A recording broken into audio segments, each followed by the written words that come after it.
Hayırlı olsun. Kolay gelsin. Nasılsınız? Hayırlı olsun. Sabantoy bayramınız kutlu olsun. Herkese sahneye Cumhuriyeti Sayın Rüstem İlhan ve güçlerini göstermiştir. Şimdi de finale kalan en yetenekli, Sabantoy'un en güzel simgelerinden olan Tatar oyunlarını, geleneksel oyunlar görmek mümkündür. Değerli konuklarımızı ve değerli misafirlerimizi Bakalım herhalde. Aydın abi. Hadi bakalım.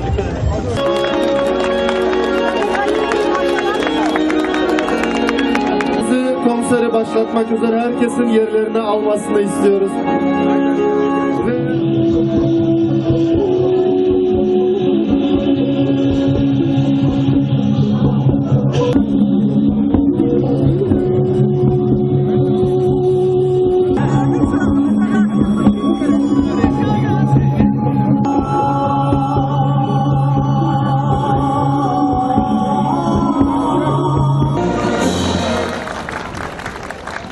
Hayırlı gün, istenmesiz, hürmetli millettaşlarım, kadirli Sabantoy konakları. Hayırlı gün, merhaba. Herkesi burada kutluyorum. Sayın millettaşlarımız, sayın değerli misafirlerimiz. Sizni barınızı da bugünkü bizden Sabantoy bayramı bilan kutlayayım. İsenlik, sağlık barınızga da tinchlik hem kelajekte de şolay Sabantoylarni birge o'tkazishga nasib bo'lsin. Bek zo'r rahmat keluviniz uchun. Bugungi kunda Sabantoy ol Tatar xalqi milligina bayrami tugul.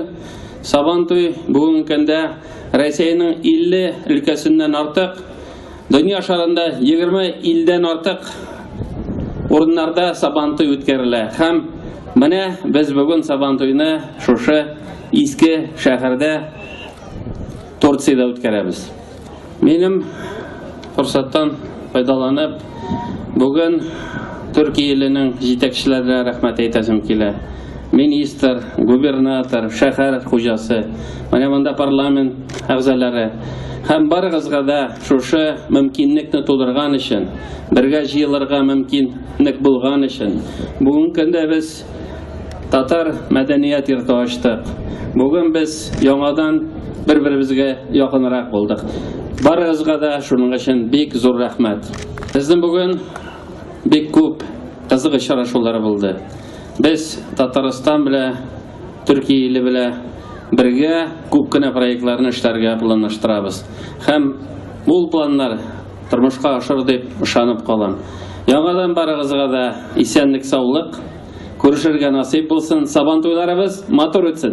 Bek zo'r rahmat sizga. Tatar Kültür Merkezi açılmıştı ve daha sonra da birkaç projeye el attık ve böyle işbirliğimizin devam etmesini diliyorum. Size de başarılar diliyorum. Çok teşekkür ediyoruz. Big Zürefler.